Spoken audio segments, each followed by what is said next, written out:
Perkenalkan ya teman-teman, nama aku Fiona Nuraini dengan NIM 6670240088. Perkenalkan, nama aku Sri Umila, bisa dipanggil Mila dengan NIM akhir 6670240090. Nah, jadi teman-teman di sini kita tuh bakal ngobrolin sebuah topik yang sebenarnya tuh udah lama banget, jadi identitas politik luar negeri Indonesia, tapi tetap relevan dan terus berkembang sampai hari ini. Nah, topiknya itu adalah kebijakan luar negeri Indonesia terhadap Palestina ya, Mil ya. Nah, tapi yang bikin podcast ini spesial adalah kita ini nggak akan bahas semua presiden seperti biasanya, melainkan kita tuh fokus ke dua era yang menurut kita itu paling menarik buat dibandingkan, yaitu era Presiden Soekarno dan juga era Presiden apa, Mil? Joko Widodo. Betul. Bapak Joko Widodo. Nah, kenapa dua orang ini? Karena kalau kita lihat dari gaya kepemimpinannya, konteks geopolitiknya, sampai cara mereka memaknai Palestina tuh dalam politik luar negeri Indonesia, keduanya itu benar-benar kayak dua kutub yang beda banget gitu. Kalau Soekarno itu pemimpin yang berapi-api, penuh retorika, terus revolusioner, terus punya visi besar tentang anti kolonialisme dan sangat lantang dalam forum internasional. Nah, sedangkan kalau Jokowi itu tuh adalah tipe pemimpin yang cenderung kalem, terus fokus pada diplomasi teknis dan pembangunan, tapi tetap memegang prinsip bahwa kalau Palestina itu harus merdeka. Jadi ketika dua karakter ekstrim ini tuh kita bandingin, kita tuh langsung dapat gambaran luas tentang kayak bagaimana sih konsistennya politik luar negeri Indonesia meskipun pemimpinnya itu berubah-ubah. Nah, betul. Jadi nih ya, buat kalian yang lagi dengerin podcast ini, entah itu sambil nyuci piring, atau lagi rebahan, lagi santai di kamar, atau lagi perjalanan kampus, atau semuanya kegiatan yang sedang kalian lakukan, tenang aja, kita itu bakal bawain topik yang berat ini dengan gaya yang renyah dan tetap gampang dimengerti, dan tentunya gampang untuk diikuti oleh kalian semua. Jadi meskipun santai, tapi bahasa kita itu tetap rapi dan ilmiah ya, teman-teman semuanya, karena kita itu pakai teori hubungan internasional nih yang kita pelajari di dalam kelas, yaitu kelas apa? Kelas politik luar negeri Indonesia. Nah, kita itu bakal pakai three level of analysis dari Kenneth Waltz. Nah, apa aja sih three level ini tuh? Yaitu artinya itu ketiga level individu, yang dimana itu ada level sistem, level negara, dan juga level individu. Nah, selain itu juga kita bakal pakai teori rasional aktor model dari Graham Allison buat melihat gimana sih Presiden Bapak Soekarno dan juga Presiden Bapak Joko Widodo itu membuat keputusan atau kebijakan luar negeri mereka terhadap Palestina. Nah, dan pastinya kita juga sertakan ya sumber-sumber sejarah, kutipan pidato, pernyataan resmi dari Kementerian Luar Negeri Indonesia, bahkan beberapa referensi akademik kayak Reclef, Retno Marsudi, arsip PBB, dan laporan media lainnya gitu. Nah, jadi ya teman-teman, kalau kita tarik mundur sedikit nih, hubungan Indonesia-Palestina itu tuh bukan hubungan yang baru muncul karena tren internasional atau karena Indonesia ini tuh ingin ikut-ikutan negara lain gitu. Nah, hubungan ini tuh punya akar sejarah yang kuat teman-teman. Bahkan sebelum Indonesia merdeka, dalam laporan Al Jazeera tahun 2016 itu disebutkan bahwa Mufti Besar Yerusalem Amin Al-Husseini itu memberikan dukungan moral terhadap kemerdekaan Indonesia pada tahun 1944 sampai 1945.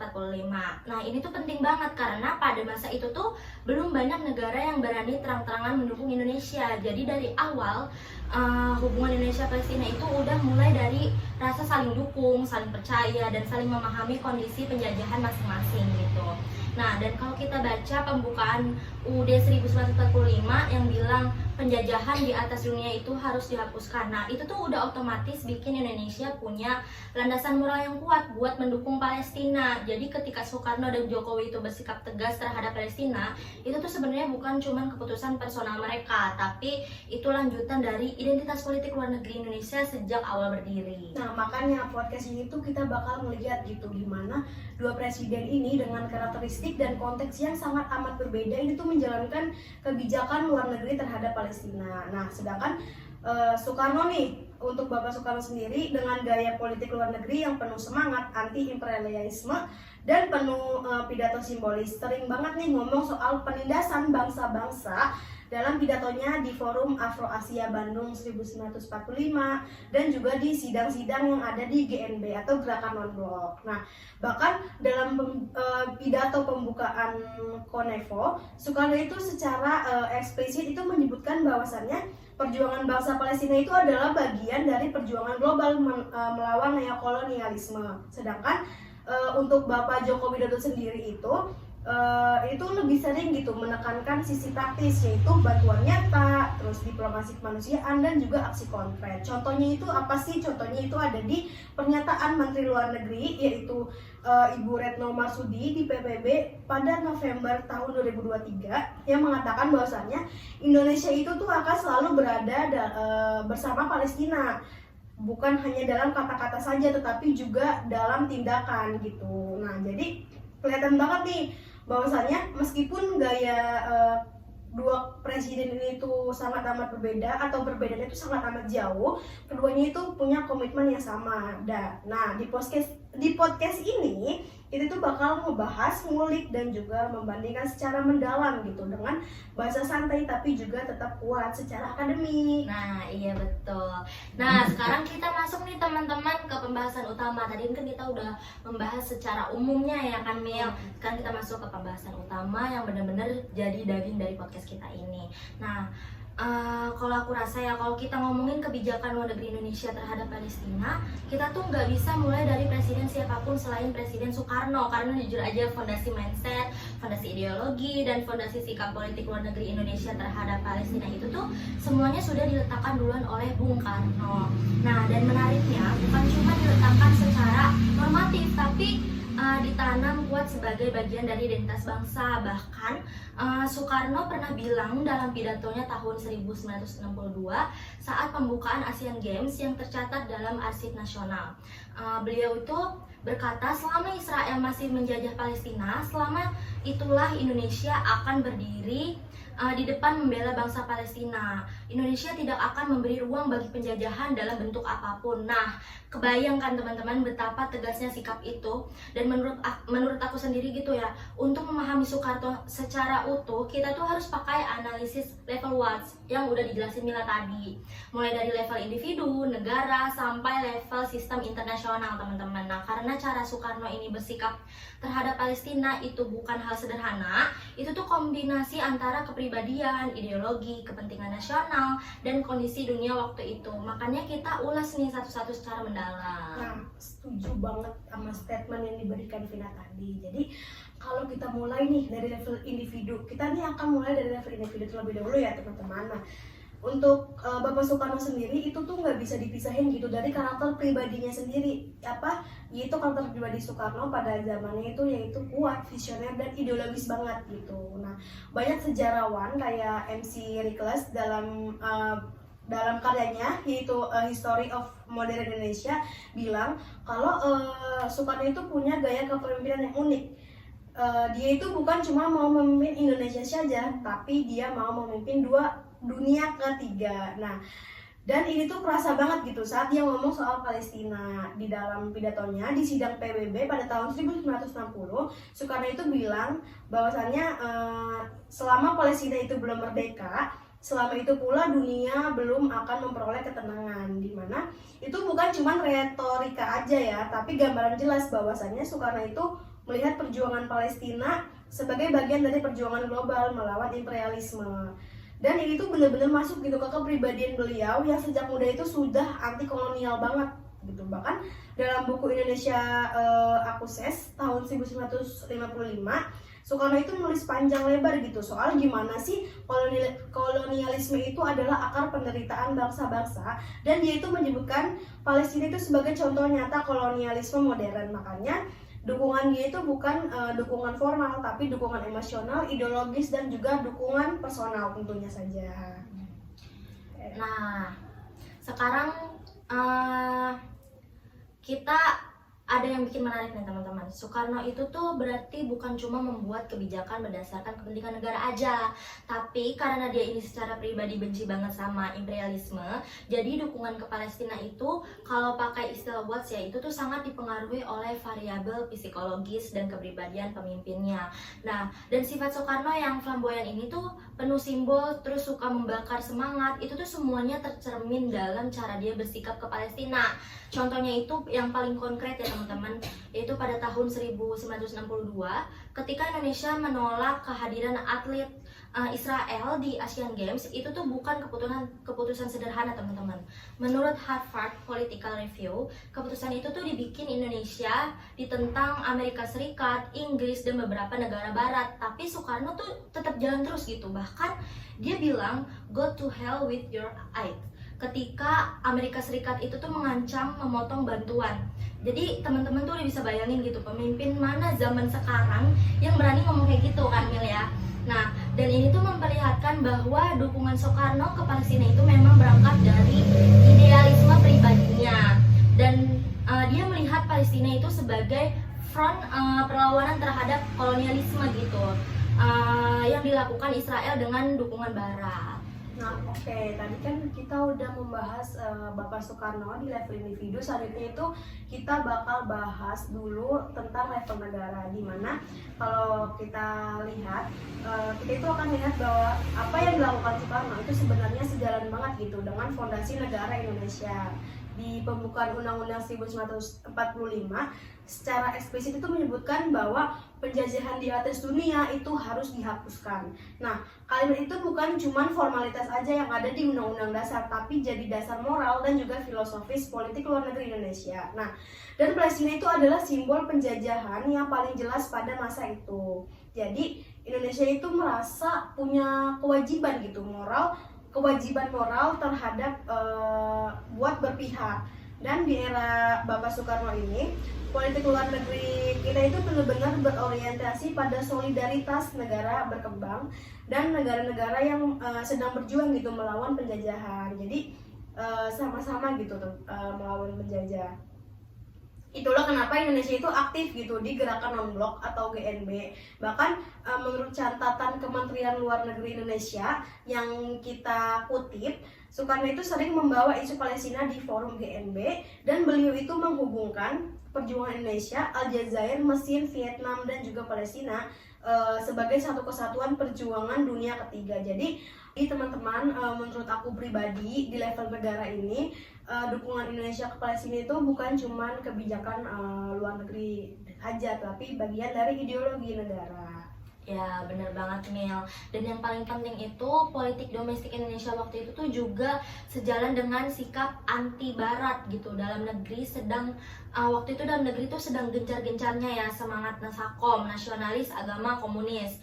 Nah, dan banyak kelompok politik di Indonesia saat itu tuh sangat pro Palestina. Media massa juga menggambarkan Palestina itu tuh sebagai bangsa tertindas yang harus dibela. Jadi suasana politik domestik Indonesia itu tuh memang mendukung kebijakan luar negeri yang keras terhadap Israel. Kalau Soekarno saat itu tiba-tiba bersikap lunak, mungkin tuh akan terjadi penolakan besar di dalam negeri kali ya. Dukungan negara terhadap Palestina itu tuh merupakan simbol persatuan nasional. Makanya kebijakan luar negeri Soekarno terhadap Palestina itu sangat kuat di level negara gitu teman-teman. Nah itu untuk level negara ya teman-teman. Selanjutnya kita langsung move lagi ke level sistem internasional. Jadi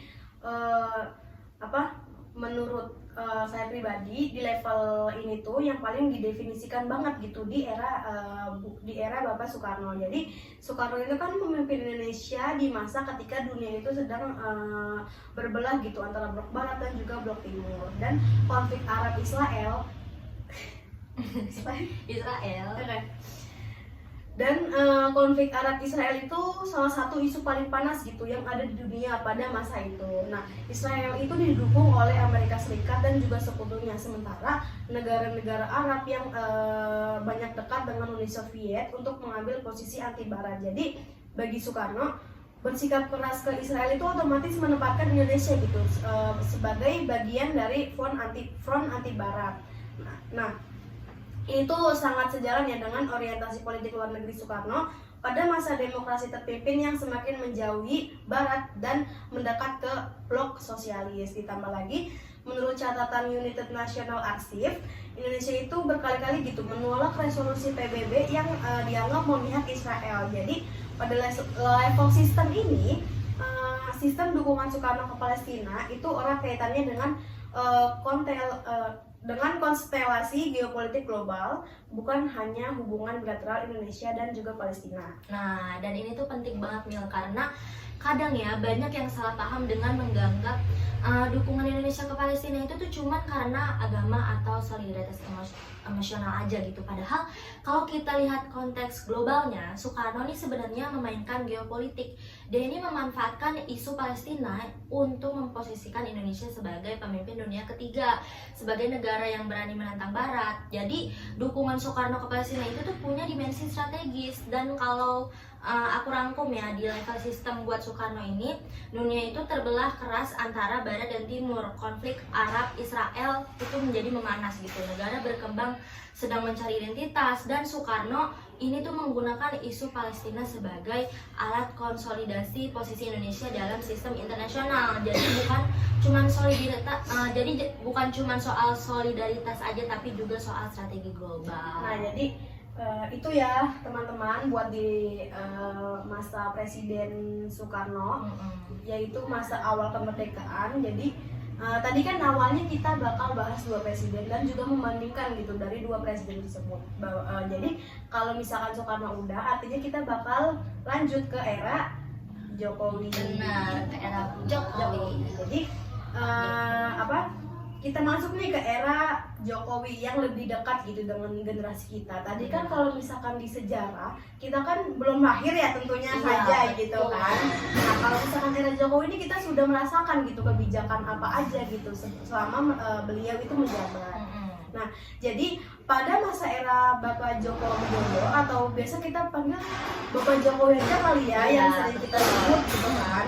Nah, kalau kita bandingkan gitu dengan era Soekarno tadi, gaya Jokowi itu ibarat dari bumi ke langit gitu, sangat amat beda. Tapi bukan berarti dukungannya ke Palestina itu melemah ya teman-teman. Justru menurut aku pribadi, dukungan Indonesia terhadap Palestina di era Joko Widodo itu semakin matang gitu, lebih terstruktur dan juga lebih mengarah pada bantuan konkret yang langsung dirasakan oleh masyarakat Palestinanya. Jokowi itu bukan cuma tipe pemimpin yang suka pidato panjang lebar dan penuh retorika, dan itu tuh sangat terlihat gitu dalam caranya menghadapi isu-isu internasional. Nah, dari gaya komunikasinya aja tuh udah kelihatan beliau itu lebih pendek, terus lebih pendeknya tuh bukan pendek tubuh. Iya, bukan. Maksudnya tuh pendeknya gimana tuh Mel? Ya, jadi lebih satset lah gitu, terus lebih to the point, terus dan fokus pada apa yang bisa kita kerjakan sekarang, bukan apa ide besar yang harus kita suarakan gitu loh. Jadi dia tuh langsung gitu.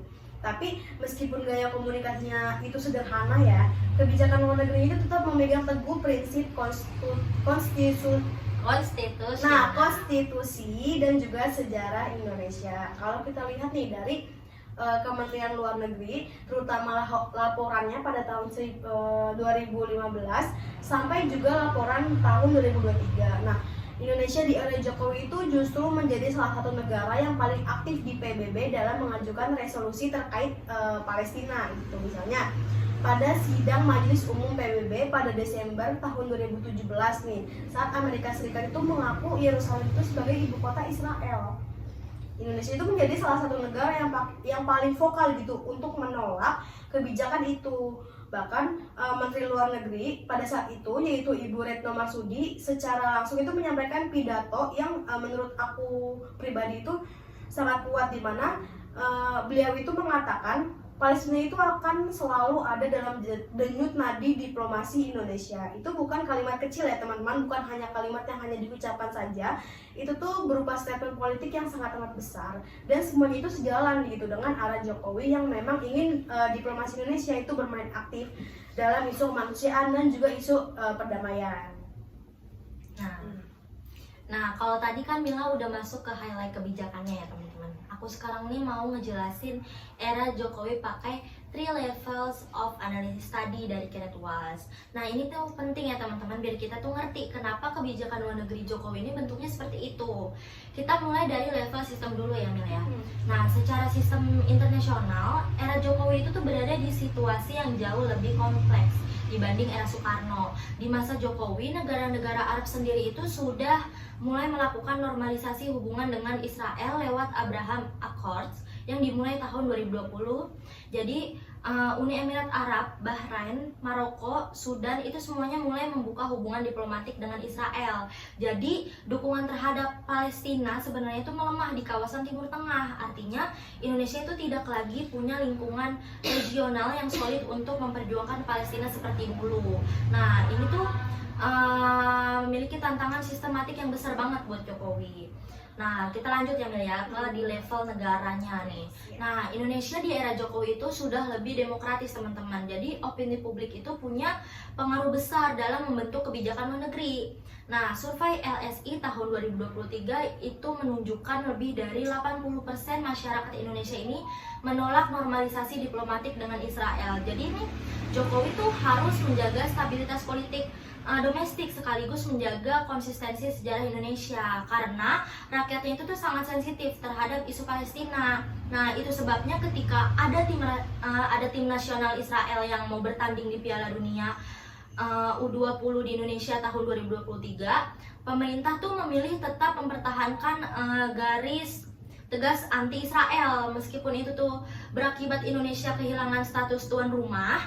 Keputusan itu tuh diberitakan luas gitu oleh BBC Indonesia. Ini tuh bukti bahwa Jokowi ini mempertimbangkan situasi domestik dengan sangat serius gitu. Kira-kira udah masuk nggak ya? Jelas banget penjelasannya. Kita Jelas. satu level lagi teman-teman. Satu level lagi nih, lanjut ke level individu. Jadi Jokowi itu tipe pemimpin yang pragmatik, problem solver. Jadi bukan ideologis teman-teman. Dia ini tuh bukan orang yang memposisikan dirinya ini sebagai pemimpin dunia ketiga seperti Soekarno, tapi dia ini memahami bahwa dukungan terhadap Palestina itu tuh bukan hal yang bisa diabaikan. Karena itu tuh bagian dari sejarah Indonesia. Jokowi itu tuh lebih fokus pada hasil konkret daripada simbol-simbol politik yang besar gitu. Nah, itu sebabnya bantuan fisik seperti pembangunan rumah sakit Indonesia di Gaza yang mulai dibangun sejak 2011 dan diselesaikan pada masa Jokowi tahun 2018 itu menjadi salah satu pencapaian paling signifikan dalam diplomasi kemanusiaan Indonesia. Bahkan Hamas dan masyarakat Gaza itu memberikan penghargaan dan ucapan terima kasih kepada Indonesia setelah rumah sakit itu tuh digunakan pertama kali. Jadi di level individu Jokowi itu tetap memegang prinsip konsistensi, tapi dia tuh memilih jalur kebijakan yang lebih fokus pada dampak nyatanya gitu. Nah itu tadi penjelasan di 3 level analisis ya. Tadi udah jelas banget gitu. Tapi mungkin aku mau nambahin aja ya. Kalau pada masa Jokowi itu Jokowi sendiri itu memainkan peran penting gitu dalam forum multilateral. Contohnya itu pada konferensi tingkat tinggi atau KTT luar biasa OKI pada tahun 2016 di Jakarta. Indonesia itu berhasil mendorong deklarasi untuk menolak klaim Israel atas Yerusalem. Jokowi itu waktu itu mengatakan bahwasanya Palestina itu ada di halaman pertama politik luar negeri Indonesia. Pernyataan ini tuh dikutip langsung dalam halaman resmi Kementerian Luar Negeri Republik Indonesia oleh kita ya. Jadi meskipun Jokowi itu nggak setipe dengan Soekarno yang pidatonya itu bisa sampai 2 jam, isi pidatonya dia justru lebih tepat sasaran. Salah satu poin penting nih, poin penting lainnya dalam diplomasi kemanusiaan, Jokowi itu memperbesar anggaran bantuan internasional Indonesia termasuk untuk Palestina. Jadi keren kan teman-teman, dia lebih memperbesar gitu anggarannya. Pada tahun 2021 ketika Gaza itu kembali diserang gitu oleh Israel, Indonesia itu mengirimkan bantuan medis, bantuan logistik, dan juga bantuan dana kemanusiaan gitu. Nah, tadi 2021. Nah, 2023 juga saat konflik kembali memuncak nih, Kementerian Luar Negeri pada saat itu, yaitu Ibu Retno itu menjadikan salah satu diplomat yang paling sering tampil di Dewan Keamanan PBB. Bahkan ketika Indonesia itu bukan anggota DK PBB. Nah, Ibu Retno ini bilang dalam sidangnya, yaitu pada Mei 2021, Dia itu mengatakan bahwa selama dunia itu tidak menyelesaikan akar masalahnya, yaitu penduduk Israel, maka kekerasan itu tidak akan pernah berhenti. Nah, ini tuh sebenarnya nunjukin bahwa era Jokowi itu punya ciri diplomasi moral gitu, dengan argumen hukum secara internasional. Oke, sekarang kita rangkum kali ya Mil ya. Jadi di era Jokowi itu tuh menghadapi tantangan sistem internasional yang lebih rumit teman-teman, tekanan domestik yang lebih kuat dan tuntutan diplomasi yang lebih teknis gitu. Nah meskipun kayak gitu, Jokowi itu tetap konsisten mendukung Palestina. Bedanya cara Jokowi ini nih mendukung Palestina itu lebih ke arah tangible impact gitu ya, bukan simbol besar seperti Soekarno. Jadi Jokowi ini nih memperlihatkan bahwa diplomasi itu bukan cuma soal bicara lantang di forum internasional, tapi juga tentang hadir dengan solusi nyata di lapangan. Bahkan kalau kita lihat nih ya, rumah sakit Indonesia di Gaza itu tuh dipakai ribuan warga Palestina setiap tahun. Itu tuh adalah bentuk diplomasi yang literally menyentuh kehidupan manusia. Jadi Jokowi itu memang berbeda dari Soekarno, tapi bukan berarti dukungannya itu lebih lemah teman-teman. Justru dia memperkuat dimensi praktis yang mungkin tidak dimiliki oleh presiden-presiden sebelumnya. Nah kalau tadi kan kita udah ngebahas masing-masing presiden secara mendalam pakai 3 level analisis ya Mil ya.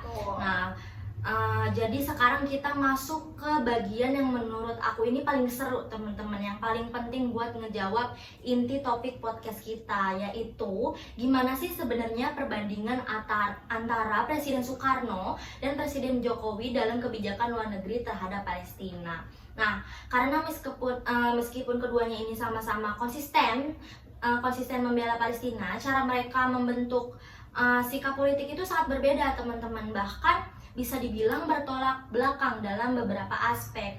Nah, dan menurut aku juga justru perbedaan ini tuh yang bikin topik ini jadi menarik teman-teman, karena kita melihat dua gaya kepemimpinan Indonesia di dua era yang jaraknya tuh jauh banget, tapi sama-sama punya dampak kuat terhadap posisi Indonesia di kancah internasional. Oke, jadi kita masuk ya ke perbandingan. Nah, mungkin kita ngebandingin dari level individunya dulu, karena itu yang paling gampang gitu dilihat dan paling kelihatan gitu perbedaannya kan. Soekarno itu kan pemimpin revolusioner yang secara kepribadian itu sangat dipengaruhi oleh ideologi, terutama itu ideologinya anti kolonialisme dan anti imperialisme. Kalau baca teks pidato Soekarno seperti To Build the World New di sidang PBB pada tahun 1960 yang sumbernya itu bisa diakses ya oleh teman-teman di UN General Assembly Archive, kita itu bisa lihat betapa kuatnya retorika Soekarno gitu dalam menggambarkan dunia sebagai peraturan abadi antara penjajah dan juga tertindas. Nah, buat Soekarno sendiri, Palestina itu jelas ada di pihak yang tertindas, makanya dukungannya itu sangat amat keras, tegas, dan juga sangat open konfrontasional terhadap Israel dan negara-negara barat. Sedangkan kalau misalkan untuk Jokowi sendiri, kalau kita lihat gaya individunya itu tuh lebih tenang, lebih kalem gitu, lebih to the point gitu. Jokowi itu bukan orang yang membangun narasi revolusi Indonesia, tapi lebih ke pemimpin pragmatis yang fokus pada aksi nyata. Tapi meskipun nih style dari kedua mantan presiden ini itu berbeda total ya, keduanya itu tetap kok menyuarakan komitmen terhadap Palestina. Jokowi misalnya bilang dengan jelas pada KTT OKI pada 2016 tadi di Jakarta bahwa Indonesia itu akan selalu berdiri bersama rakyat Palestina. Itu dicatat gitu dalam dokumen Kementerian Luar Negeri di tahun 2016. Nah, sekarang kita masuk nih teman-teman ke level negara. Ini juga menarik banget ya Mil ya. Pada masa Soekarno, identitas negara Indonesia sebagai negara anti kolonial itu tuh sangat kuat. Barusan kan Mila nyebut pidato di PBB tahun 1960 kan. Nah, dan menurut aku itu contoh jelas bahwa Soekarno tuh lagi membentuk jati diri Indonesia sebagai pemimpin negara-negara baru yang merdeka. Makanya kebijakan luar negeri terhadap Palestina itu erat banget dengan upaya Indonesia memperkuat posisi sebagai pelopor gerakan dunia ketiga gitu. Nah, waktu Indonesia ikut ngebentuk gerakan non-blok tahun 1961 dan nyebut Palestina sebagai prioritas perjuangan global, itu tuh menegaskan kalau isu Palestina dipakai sebagai bagian dari identitas nasional, bahwa Indonesia itu adalah negara yang membela bangsa-bangsa tertindas, teman-teman.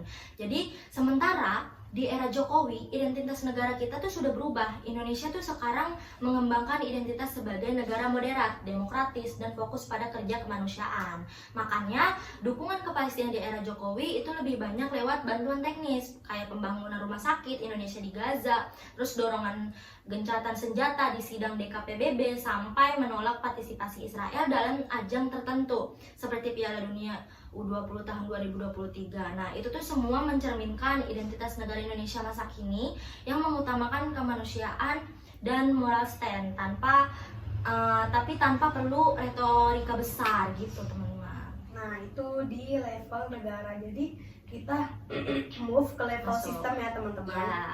Nah, disinilah kita lihat gitu gap yang paling besar antara era pada Bapak Soekarno dan juga Bapak Joko Widodo pada zaman ini. Nah, sedangkan bentar. Gimana sih? Oke. Kita move ya, teman-teman. Nah, disinilah di level sistem dimana kita itu bisa melihat gitu gap yang paling besar antara kepemimpinan di era Soekarno dan juga kepemimpinan di era Jokowi. Ya, jadi pada zaman Soekarno sendiri, sistem internasional itu dikuasai perang dingin gitu. Dunia itu terbelah dua gitu, negara-negara dunia ketiga butuh figuran pemimpin. Nah, dan Soekarno itu mengambil peran itu.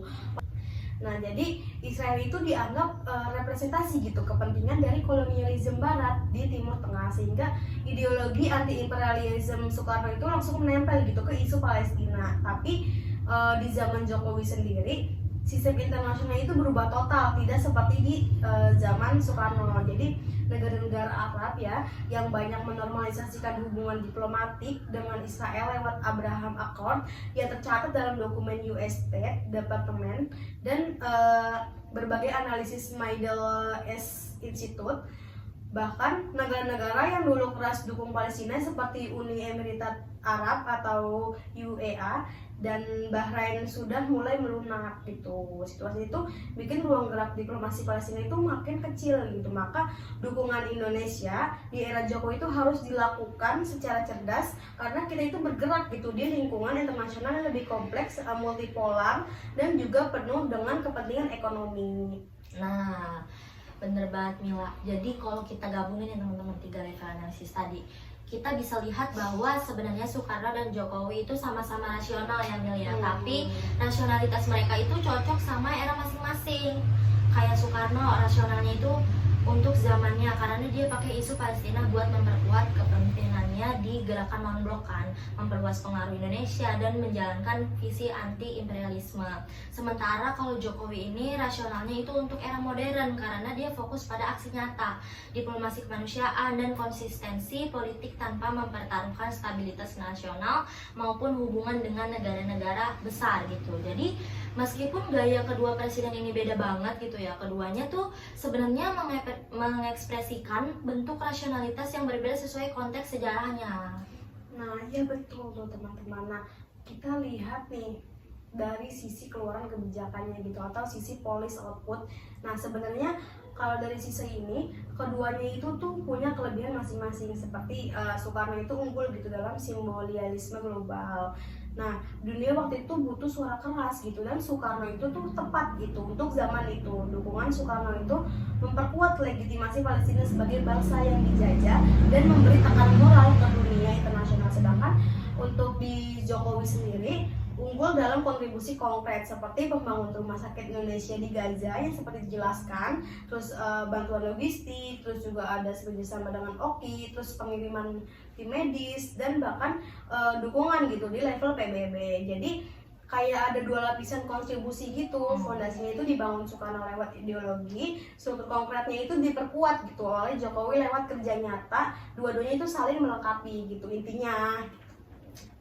Dan menurut aku juga gitu ya Mila, justru di sini tuh letak keindahannya gitu ya. Kebijakan luar negeri Indonesia tuh terhadap Palestina itu bukan cuman kerja satu presiden, tapi sebuah kesinambungan yang panjang dimulai dari basis moral dan ideologi di era Soekarno, lalu dijaga dan dipraktikkan secara nyata di era Jokowi. Nah, ini tuh menjadikan Indonesia negara yang paling konsisten membela Palestina di Asia Tenggara. Bahkan laporan organisasi kerja laporan Organisasi Kerjasama Islam tahun 2018 itu menyebutkan Indonesia sebagai the most consistent supporter of Palestina cause in South Asia. Jadi kontribusi kita tuh diakui oleh dunia, teman-teman. Oke, jadi untuk kesimpulan awalnya sebelum kita masuk nih ke sesi tanya jawab yang akan nanti ada sesinya setelah ini, jadi adalah bahwa Soekarno ini tuh dan Jokowi sebenarnya itu terdiri dari 3 garis yang sama ya, tapi menggunakan cara yang berbeda. Soekarno itu memimpin lewat ideologi dan retorika besar, sedangkan Jokowi ini tuh memimpin lewat tindakan nyata dan diplomasi teknis. Tapi keduanya itu punya tujuan yang sama, yaitu memastikan Indonesia itu tetap ada di barisan terdepan memperjuangkan kemerdekaan Palestina. Nah, jadi sekarang kita masuk nih teman-teman ke bagian tanya jawab nih. Jadi aku bakal ngasih pertanyaan ke Mila. Jadi kita di sini tuh bukan kayak mau debat gitu ya teman-teman ya, tapi karena kita ini mau ngegali lebih dalam dan aku juga berharap Mila nanti balikin pertanyaan juga ke aku. Jadi kita saling tanya jawab gitu teman-teman, supaya pembahasannya ini makin kompleks dan kaya perspektif. Jadi kita mulai aja kali ya Mila ya. Oke, siapa dulu yang mau nanya? Oke, boleh. Oke. Nah, aku mau nanya nih teman-teman ke Mila. Jadi Mil, pertanyaan pertama aku itu kalau kita lihat nih ya dari konteks level sistem menurut Kenneth Walsh, kondisi global waktu Soekarno memimpin dan waktu Jokowi memimpin itu kan beda banget nih.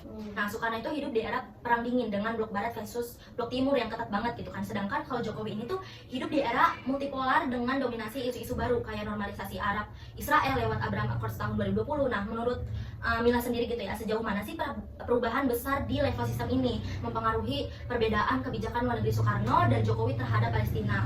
Jadi apakah Jokowi ini jadi lebih susah karena regional Middle East berubah atau justru lebih mudah karena lingkungannya itu lebih stabil? Oke, mungkin ini aku jawab ya. Mungkin perspektif aku dan juga dari beberapa sumber-sumber yang sudah aku cari. Jadi kunci perbedaan nih antara era Soekarno dan Jokowi itu kan ada di level sistem atau lingkungan global mereka kan.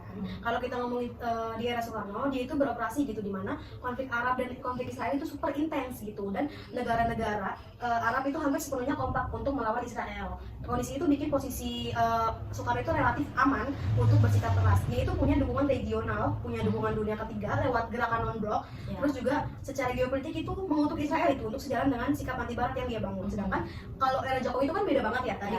Nah, Jokowi ini hidup di masa di mana banyak negara Arab sendiri itu normalisasi gitu hubungan dengan Israel. Negara-negara kayak Uni Emirat Arab, Bahrain, Sudan, dan Maroko itu ditandatangan Abraham Accord tahun 2020. Artinya kalau Jokowi mau bersikap sekeras Soekarno di era sekarang itu bakal menghadapi risiko diplomatik gitu yang jauh lebih besar, termasuk adanya potensi gesekan dengan negara-negara Arab yang selama itu menjadi mitra strategis Indonesia. Dalam situasi ini di mana negara-negara Arab itu ngajak damai Israel, Indonesia tetap megang teguh gitu mempertahankan posisi lama, yaitu posisi pada era Soekarno. Itu menunjukkan konsistennya Indonesia yang gak gampang gitu dilakukan dalam konteks internasional yang berubah total. Oke, udah cukup tuh jawabannya. Cukup. Kita lanjut kali ya ke pertanyaan kedua nih Mel. Masih pakai teori level individu dari Walsh. Jadi kita tadi tuh udah bahas kalau Soekarno itu kan sangat ideologis, sangat retoris, dan sangat karismatik kan. Sedangkan kalau Jokowi itu lebih diam, lebih teknokratis, dan orientasinya tuh cenderung kerja konkret gitu. Nah, menurut Mila, perbedaan gaya kepemimpinan itu tuh seberapa besar pengaruhnya terhadap kebijakan luar negeri ke Palestina? Maksudnya tuh kayak apakah kalau Jokowi ini tuh punya karakter kayak Soekarno, dia tuh bakal lebih keras, atau sebenarnya Jokowi justru sengaja menghindari retorika besar karena dia tuh tahu bahwa zaman sekarang itu retorika nggak selalu efektif. Nah, oke, ini menarik banget ya teman-teman. Jadi kalau menurut aku pribadi ya, kepemimpinan itu tetap punya pengaruh gitu besar, meskipun konteks sistemnya itu dan konteks negaranya itu tuh ikut membentuk. Kalau kita lihat nih di Soekarno, semua keputusan luar negeri itu kan dipengaruhi dengan identitas dirinya yang melihat dunia itu sebagai medan perjuangan ideologis. Nah, dia ini bukan cuma presiden Indonesia aja ya, tapi pemimpin dunia ketiga yang seperti dijelaskan tadi tuh yang di awal. Nah, jadi buat si Soekarno ini, Palestina itu adalah simbol perjuangan anti-imperialisme. Sedangkan kalau untuk di era Jokowi itu sangat amat berbeda. Nah, jadi Jokowi itu bukan pemimpin yang mau tampil sebagai ikon global, tapi dia itu lebih senang diam gitu. Terus dia itu kerjanya tuh di balik layar dan fokusnya itu pada hasilnya aja gitu, atau hasil konkretnya. Menurut aku pribadi juga, kalaupun Jokowi itu punya karakteristik seperti Soekarno, yaitu tadi apa? retorika ya, dia itu tetap gak akan bersikap sekeras itu karena konteks internasional sekarang itu kan beda ya seperti di zaman waktu Soekarno. Tapi karena dia emang pragmatis, dia itu lebih milih jalur diplomasi gitu yang lebih efektif di zaman sekarang atau zaman modern ini. Itu bentuknya apa sih? Bentuknya itu kayak kemanusiaan, terus juga diplomasi multilateral, pernyataan resmi dari Menteri Luar Negeri dan dukungan berkelanjutan gitu yang ada di PBB. Jadi kata Richard Jokowi itu membuat pendekatan dia itu lebih modern dan juga sesuai zaman atau mengikuti zamannya. Tuh jawabannya. Oke. Ya, oke. Nah kan, tadi pertanyaan 2 ya? Udah 2. Jadi, maaf ya teman-teman. Jadi aku mau nanya balik nih, mau nanya juga Oke, karena boleh banget. dari penjelasan tadi itu ada yang kayak kurang masuk gitu. Walaupun penjelasannya bagus ya, cuman tuh kayak butuh penjelasan yang lebih gitu. Jadi sekarang giliran aku ya teman-teman. Jadi menurut si Pina sendiri nih, melihatnya itu gimana? Gitu ya, pandangan si Pina aja gitu. Menurut si Pina, pendekatan Soekarno yang keras dan ideologis itu lebih efektif gak sih dibandingkan dengan pendekatan Jokowi gitu yang lebih slow, lebih tenang, terus lebih dari melihat hasil konkretnya saja. Nah dari kacamata hubungan internasional, mana sih yang lebih menguntungkan gitu buat Palestina dan buat posisi Indonesia di kancah dunia? Oke. Ini jawaban jujur banget ya. Dua-duanya tuh efektif sih ya, tapi untuk konteks zamannya masing-masing, Soekarno tuh efektif karena dunia waktu itu tuh masih ideologis kan. Nah, suara lantang itu kan penting tuh. Dia tuh butuh menunjukkan positioning Indonesia sebagai pemimpin dunia ketiga kan. Nah, tapi kalau Jokowi itu kan pakai gaya Soekarno hari ini, pasti kalau misalkan ya, kalau Jokowi pakai gaya Soekarno hari ini, pasti dianggap berlebihan dan tidak relevan kan. Nah, dunia sekarang tuh kan lebih menghargai aksi konkret. Rumah sakit Indonesia di Gaza, bantuan kemanusiaan dan diplomasi PBB itu tuh justru lebih impactful buat rakyat Palestina. Dan buat Indonesia sendiri tuh pendekatan Jokowi tuh bikin posisi Indonesia tuh stabil dan tetap dihormati tanpa harus menimbulkan konflik diplomatik besar gitu sih. Oke, jadi terusnya gimana sih masa depan sikap Indonesia gitu terhadap Palestina setelah Jokowi? Apakah presiden setelahnya tetap konsisten atau mungkin ada kemungkinan berubah gitu sikapnya? Oke, kalau menurut aku ya hampir pasti tetap konsisten Mil, karena ada 3 hal yang membuat kebijakan ini tuh sulit berubah gitu. Pertama, faktor sejarah Palestina itu dukung kita dulu. 2, faktor konstitusi amanat anti kolonialisme itu jelas. Nah yang ketiga itu faktor domestik masyarakat Indonesia itu sangat mendukung Palestina. Jadi menurut aku siapapun presidennya nanti gitu ya, kebijakan ini tuh bakal tetap berjalan stabil sih, tinggal beda gayanya aja gitu. Ada yang mungkin retoris kayak Soekarno ya kan, ada yang pragmatis kayak Jokowi, dan ada juga mungkin yang gabungannya itu dari keduanya gitu Mil. Oke, jadi teman-teman mungkin ada satu pertanyaan terakhir nih. Oke, Tadi kita nanya 2, aku nanya 3 nggak apa ya. Jadi untuk pertanyaan terakhir nih teman-teman. Jadi kamu sendiri itu ngerasa nggak sih bahwa Indonesia itu kadang berada di dalam posisi sulit gitu? Karena satu sisi ini kita ingin mendukung Palestina sepenuhnya kan, karena kemanusiaan gitu ya. Terus tapi di sisi lain dunia itu tuh makin banyak gitu yang mengakui Israel atau mendukung Israel atau punya hubungan baik lah dengan Israel gitu. Jadi apakah Indonesia itu beresiko terisolasi kalau terus mempertahankan sikapnya gitu? Ini kan sikapnya itu kan dari bertahan ya dari era Soekarno sampai era Jokowi gitu. Jadi gimana? Oke, ini sih sebenarnya memang dilema diplomatik yang menarik ya teman-teman. Jadi menurut aku ya Indonesia tuh nggak akan terisolasi, justru konsistensi itu tuh meningkatkan respect dunia terhadap Indonesia gitu. Apalagi Indonesia ini kan bukan satu-satunya yang tidak punya hubungan diplomatik dengan Israel, negara besar seperti Pakistan tuh juga sama Mil. Jadi Indonesia tuh masih punya posisi kuat di ASEAN, OKI, PBB, dan G20. Justru keberanian Indonesia nih mempertahankan prinsip anti kolonialisme itu bikin reputasi moral Indonesia tuh jadi lebih kuat. Jadi menurut aku sih tetap aman. Oke sih, jawabannya keren. Oke teman-teman, akhirnya kita berada di penghujung podcast kita. Jadi setelah kita bahas panjang banget, kelihatan jelas ya teman-teman kalau Indonesia ini punya hubungan historis dan moral yang kuat banget sama Palestina. Nah, Soekarno dan Jokowi ini memang beda gaya dan strategi, tapi keduanya ini komit mendukung Palestina dengan ciri khas mereka masing-masing. Betul, jadi Soekarno itu membentuk dasar ideologi dan politik luar negeri Indonesia terhadap Palestina. Sementara untuk Jokowi sendiri itu tuh menerjemahkan gitu dukungan dari dalam bentuk aksi konkret dan juga diplomasi internasional. Dua-duanya itu sangat amat berperan penting ya kalau setelah kita lihat pembahasannya tadi, setelah kita dengar, setelah kita pelajari, dan nggak bisa dibandingin gitu secara hitam putih. Nah, oke, mungkin itu aja ya teman-teman yang dapat kita sampaikan. Terima kasih karena kalian udah mendengarkan video ini, podcast ini ya Mil ya. Maaf banget kalau misalkan kita masih banyak kekurangan ya Mil ya, karena kita juga masih belajar teman-teman. Nah, mungkin itu aja dari kita. Terima kasih buat semua yang udah dengerin podcast kita hari ini. Aku Vina, aku Mila. Pamit undur diri ya teman-teman. Bye. Terima kasih.